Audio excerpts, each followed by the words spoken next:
Wetwogerera ng'eyali Bawa Chosen Becky twogera ku dictator Amiru ate nga ye taata w'abaana be munange avuddemu omwasi. Jjukira nno Chosen Becky yavuddeyo n'alyoka akola akatambi akakwasizza buli mukyala yenna ennaku era nga kiraga nti Chosen Becky mu bufumbo bwe yalimu ne dictator Amiru munange yali abonaabona. Okitegeera nno omukwano kaakati dictator Amiru naye avuddeyo. Avuddemu omwasi agambye nti bwe nnaavaayo ne njogera ku byantuukako ebituufu nga mugamba ntyoboola maama w'abaana bange. Maama nnyawo n'alyoka agamba nti bannange kyokka ye mumukkiriza okujjanga n'awaayiriza taata w'abaana be. Nze nasalawo kusirika lwa nsonga nti tulina ezzadde naye andeke ennyumirwe ate naye anyumirwe obufumbo bwe. Okitegeera nno kale nno bw'atyo dictator Amiru bw'avuddeyo n'alyoka agamba nti bingi byasirikidde ate nno naalibanga nsobola okukkaanya ne dictator Amiru abakazi oluusi tutema omugambo. Naye nga dictator Amiru munange bw'atyo bw'avuddeyo n'alyoka agamba nti bw'anaavaayo n'ayogera mujja gamba nti ali mu kutyoboola maama w'abaana be ate nga ye mumulese atyoboole taata w'abaana be. Mu mawulire amalala tukyagenda mu maaso munange n'okukungubaga ebyagudde munange ewa Anteira si birungi. Kaakati akatambi keeko mubadde mwebuuza embwa efaanana etya eyo eyakaabiza Anteira. Embwa yeeyo munange gy'oli mu kuba nti naate olaba eyafudde. Okitegeera nkiddamu bw'obanga toli nnyo mukwano gwa bisolo obanga tobeerangako na kisolo ky'oyagala wakaawo tosobola kutegeera bulumi Anteira munange bw'ayitamu. Okitegedde no mukwano kale katubeere ng'ate tukuwa akatambi kano.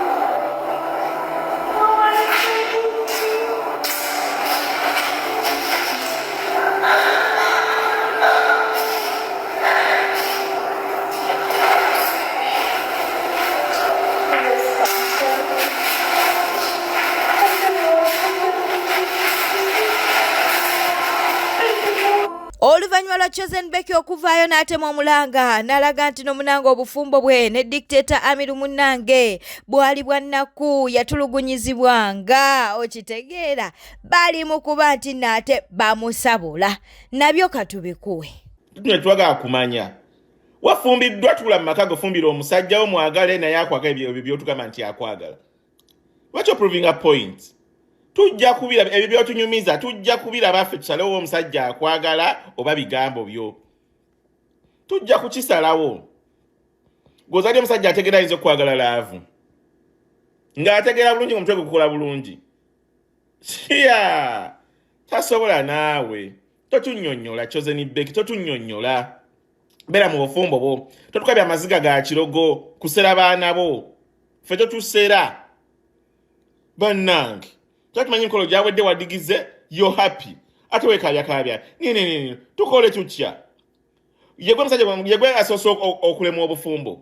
Obaze gwe musajja gwe mukazi kakagu basoso kwa musajja nabanga takuliko. Tutube ne kasasiro wo. Gemno waina kubera special. Kati wafunya akwagabyi wali oyagala kati sirika buniza akamwa. Bannange. Nawo tumazeeko emirembe.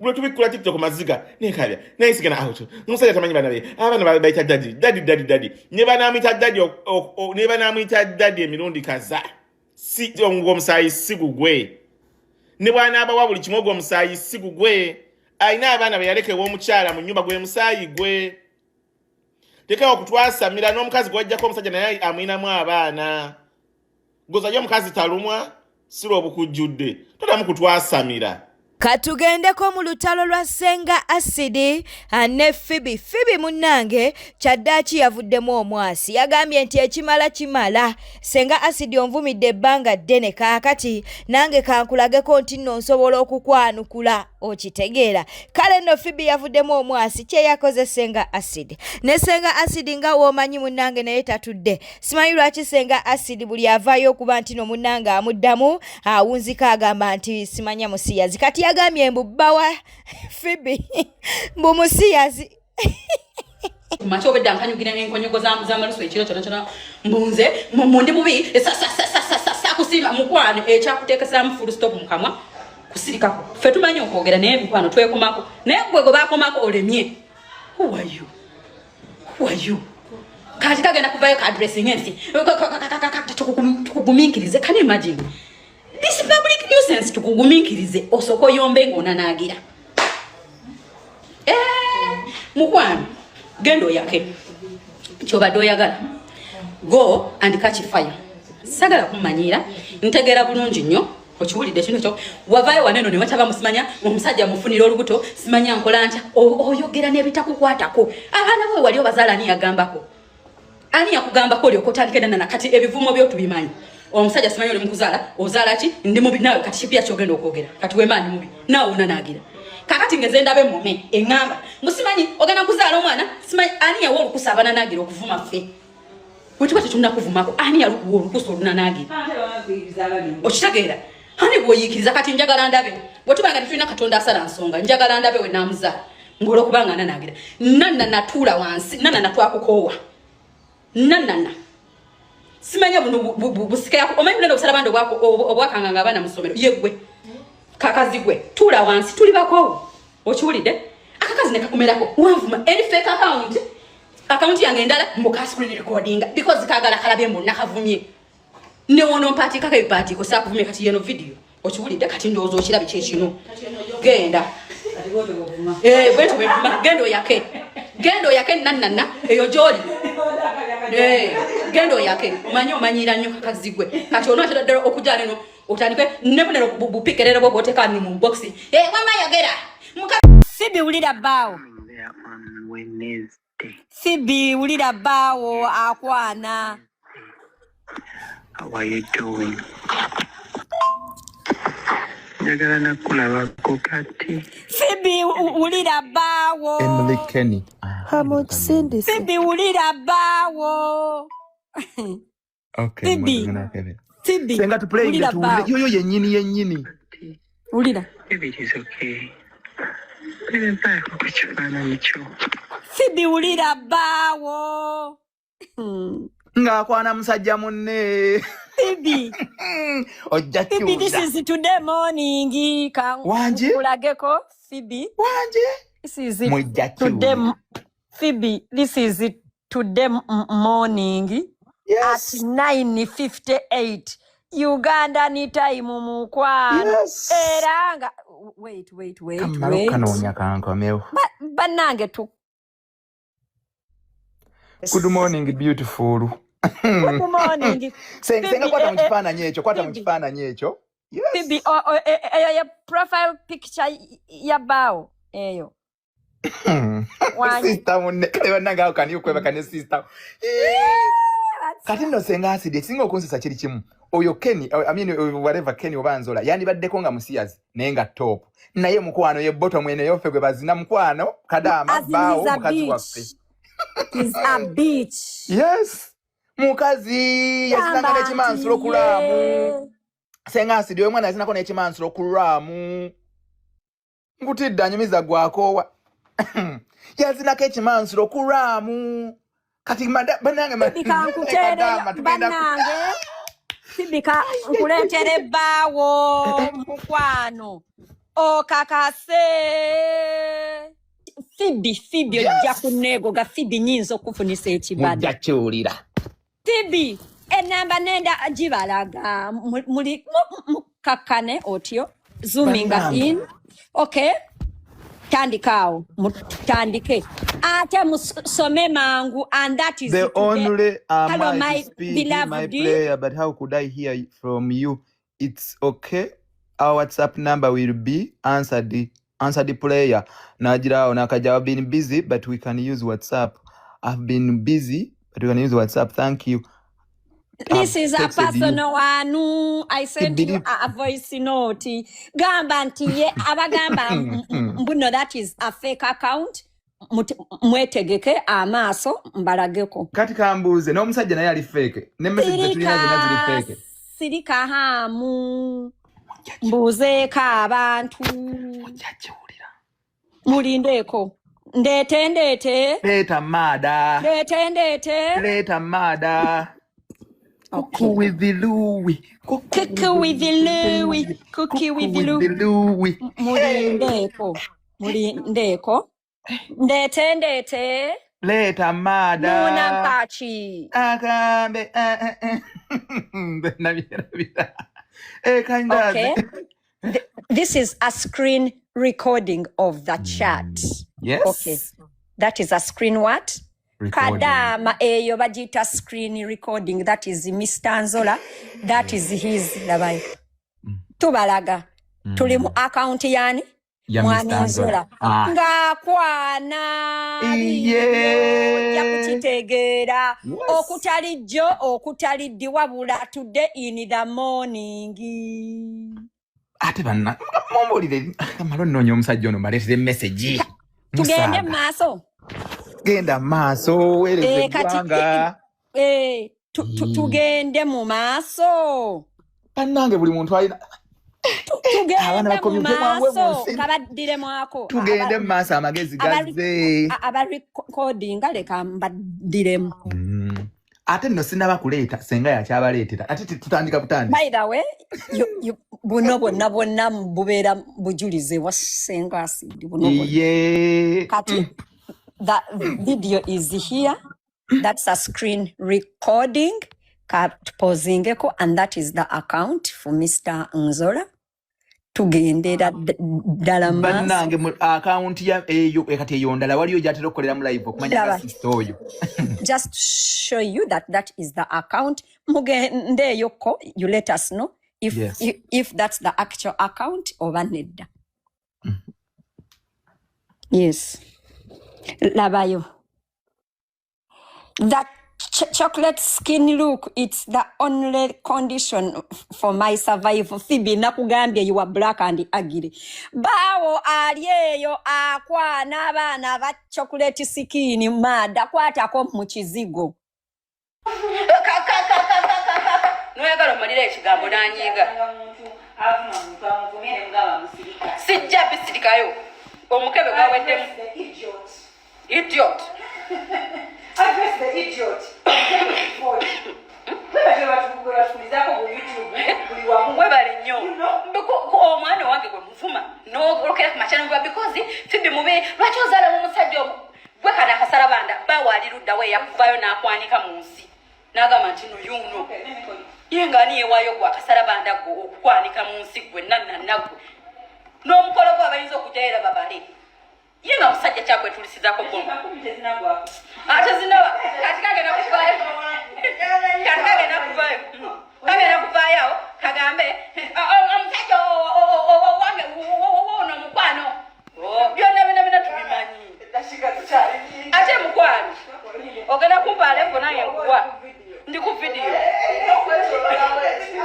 ate nanana naffe tumugumiikiriza nange bamumiikirize mbuuliza bbaawo emyaka gye yamala nga abeera ewa Saamu ganaafa eggayaza yali akolayo ki mukwano Phoebe ndiwo okutegeeza mbuno you were just a wife that was fronted to run out of the fucking to get back into the fucking closet owulidde bajja abo baami mukwano Wanji? ndiwo Phoebe njagala okulaga mbu tandiseeko baawo ebbanga lye yamala nga abeera mu maka ga Saamu ganaafa nga ssebo ayina n'enkumbi yali akolayo kiŋŋamba enkumbi noti ho ŋŋamba enkumbi ey'omu bulimi. Point of clarification, Saamu ganaafa ye Ssaabasiyazi w'e Uganda. Right Yes. now, Ali Canada. Iye. Mujachulia. Right now, aliwa yali Canada. akola yoki. Bw'onootuddamu nga nkuddamu. Maada jangu otunnyonnyole omusajja gwe weesibako ewa Sam MTN yalinga akola yoki egayaza. Maada ojjatuwa. Mukwano, No wonder omusajja tali ku kisiraani That's why you're angry. Omusajja emmana agizina onule kuzaalamu akuzina ttako. Omusajja akuzina. That's why the man had to look for a wife that looks like a man. I was wondering why did such a handsome boy pick a fellow man as a wife? The man wanted somebody that was ugly like men. Fatty, black with mayuga and short. Because you look like a man.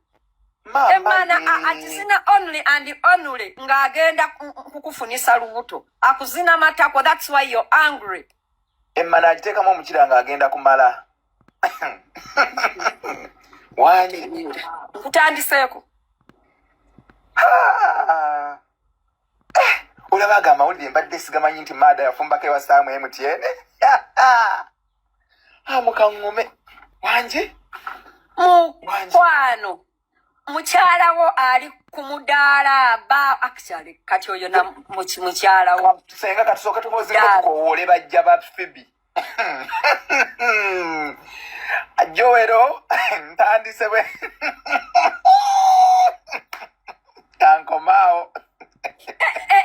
Ate bannange abakazi abali mu Lavender marriages, it is okay mutandikire ku Phoebe ne best friend we, because all of us know the husband is in the closet. Ndoza mutegeti that husband Wanje?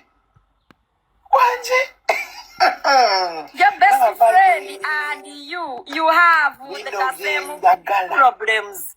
Ebizibu byaffe byanjawulo, nze nkabira kunanagira okabira bbawo kukuzina mu ttako every fucking day ne bajjabo. Rama naye wuuno munnange alina kyagamba katubikuwe. Buli wengenda nsanga komenti eyo akafaananyi ka Amiri era newaseka jjaja ebiri bingi nnyo, edit mungi ewachoza ne Becky gyebiri ne mu comment section ya Amiri gyebiri. Ebya ddala jokes aside nga tuvudde mu kusaaga oba mu kunyumirwa, Amiri kiki kye yakola ekikyamu? Kuba ndaba abantu bakomeredde nnyo Amiri, bamukomeredde nnyo. Sigamba nti oba ku byachoze ne Becky yavaayo n'abaako kyayogera. Musajja wattu abeerawo mu kuseka kutunda mmere yemujje mu mpagire wanje nakaabye namize omulawo nga tavoola. Naye bannayuganda basobola okukuteekako embeera. Kwaneewuunya Amiri ono okumuteekako akazito konna, atavuma abantu, atajerega muntu, atalina na kye yayogedde, nga ne ku mukolo yateekawo congratulations bampi. Mukama abateremu omukisa mu lugendo luno. Naye abantu bali mu kuvuma Amiri, bakoze obufaananyi obulimu eminyira, bakoze obufaananyi obukaaba, ate nga Amiri tayomba. Ate oli ye yatwala mukazi wa munne. Kuba oli Sekajja yali mukwano gwa Amiri, n'amutwalako omukazi. Badde mmanyi nti obusungu bwe mulaga Amiri bulina kulagibwa Sekajja. Oli n'awandiika ne komenti nti Sekajja Amiri alina okukwetondera lwaki yazaala mukazi wo. Ngulabira ddala oli ateekawo embeera. Omukyala yali wa Amiri, Amiri n'amuzaalamu. Ate kati Amiri yeetondere Sekajja olw'okuzaala mukyala ono gwe yasooka naye. Waliwo ekitagenda maaso, kozi nga Amiri alina embeera embi gy'alinamu. Nenze ate sinnagiraba. Kozi nga eyo behind the camera nga mumumanyi eyo. Nenze sinnamulaba, tayomba. Musajja wattu aba aseka, aba akola bintu bye ku recordinga bakasitoma kuba postinga. Uganda basobola okuteekako akazito. Tayomba, tewali nze kyova olaba mbyevumira ebyo bimasiikini ebyo ebiziinaziina. Ne woosirika bakuvuma, ne wooyomba bakuvuma. Kati naawe abavumye olumu osinga Amiri tandika okuvuma. Essubi lyali lyabula ku myaka gyange emuto nga ninga omukadde era nga I'm proud of it. Nga ndi proud nga ye banvuma obukadde kituufu ndi mukadde nazaala mangu. Naye omusajja oyo yanjagadde bantu mmwe. Sijja kwogera bingi kubanga nayogera ebingi nga nnimba. Nayogeranga bingi nga mpuruvinga naye kati ebintu mubiraba. bino tebiriko kuprovinga byekola byokka. Season Bechi kole David yene yinza okuba yesembayo. Oba oli awo boneyongera okujja ku social media nja kukola video endala. Naye oyina ebintu byokola ebimu nga bya kigeze ebirala nga bya kisiru. Wetise social media na abantu oluvanyuma okuvayo ne bakwogera ebigambo bingi nti weewasizza era wataddemu ssente nnyingi mu kwewasa kitali kibi okukola omutima gwo kyagadde nenze wenja kwanya naye waawano. Season Bechi mu nsi yonna ensobi ekyasinze mu bwenzi abantu bagenda commenting abanjulire ensobi ekyasinze mu bwenzi mu nsi yonna kwagala mulamuwo kwagala best friend wa mukyalawo ekyo kiyinza okuluma omukazi neewa n'obutwa n'akuwa obutwa. Ekintu ekyasinze okuluma ekirala mukazi kwagala muganda wo n'amwebakako muri ba Luganda oba best friend wo n'amwebakako omukazi. Bw'aba omusajja nga tategeera nnyo ayinza okuwa obutwa n'abawo obutwa. Era omusajja asobola okukyawa omukazi n'akyayiramu n'abaana bwe yazaala. Yensobi ekyasinze mu bwenzi. Njagala owulirize ekyasinze era omukazi agamba waali yenze ewalala notebaka ku muganda wange. Waali yenze ewalala notebaka ku sister wange. Oba waali yenze wala notebaka ku best friend wange kubanga bino bibaawo ng'omukazi alina best friend we omusajja n'amukozesa. Ekyo kiruma omukazi. Buli mukazi ajja kunjulira. Ekirala kisinga okuluma omusajja ddala nga nze kimulina okinkola kwe kuddira best friend wange mukwano gwange gwe neeyabiza n'akozesa mukazi wange nenkiwulira. Abantu bajja kunjja kiruma. Season Bechi lekera okwekaabya obuzigo bw'ekirogo. Koledde video oli mukyamu kankumenyemenyere ensonga lwaki oli mukyamu. Ensi by'osooka okukola kwagala bba wa mukwano gwo. Noyagala best friend wa mukwano gwo. Cameraman wo ngate mukwano gwa family ngate mukwano gwa baawo nnyo. N'omwagala ensobi yali y'amaanyi. Ekyokubiri omusajja alina amakaage. Kadojja n'okola ensobi n'okaaba. Season Bechi bino ebintu by'okaaba bya kisiru weekaabya obuziga bw'ekisiru. Omanyi oli mugezi ku social media. Abantu badde bakyakusabula ntwatadde ssente nnyingi mukolo weewasizza kati ovaayo abantu bajja kumulamu weekaabya. Ebintu bweekaabya Season Bechi bya kisiru bakuntaagingire. Lwaki bya kisiru? Toyinza kuvaayo mu video eno gye wayogedde wakoze ensobi nnya kanzimenyeemenye. Wavudde n'ogamba nti omusajja akuwaana nti oli mulungi tebakigambangako. Ebyo ebintu twabira bafaabira ku social media ne Dictator Amiri bw'amugambanga gw'empaana yeeryemu. N'ogamba Dictator Amiri bajja bazika mu ntaana babiri. Ebyo wabyogera dda kati ogamba nti omusajja akuwaanyo takuwaanangako akutwala mu firimu akutwala wa. Kitegeeza nti omusajja gw'oyina wanoofuna omulayira akutwala out mu firimu era noono Sekajja naye agenda kufiirula okuba nti ojja kufuna omulayira agenda okutwala mu firimu.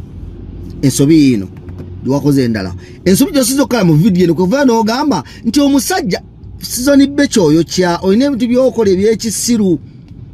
Oli kuddira omusajja wamwenderako noyagala mukwano gwe ate oli mugamba nti omusajja yagadde abaana bo nnyo. Omusajja ajja kwekengera abaana abo. Kubanga simanyi Sekajja jjajja laavu kwagala abaana batali bayo n'ogamba omusajja yagadde nnyo abaana bange busiru. Toyinza gamba Sekajja okuleka nga nakyakubalako nti bannange omuntu njagala aveeyo wananjulire video eno agambe nti omuntu ayinza okuvayo nga Sekajja n'ayagala nnyo abaana ba Dictator Amiri n'abasajja n'owazaala amasajja abalala boyina n'abaagala nnyo singa ababyereka mu muzigo ekasubi. Bwete tambudde obadde mulabi mulungi alokwekumira ku Newspark channel kankusobere ngo subscribinga o likinga n'okuleka obubaka bwawo mu comment section. Beera bulungi weeraba.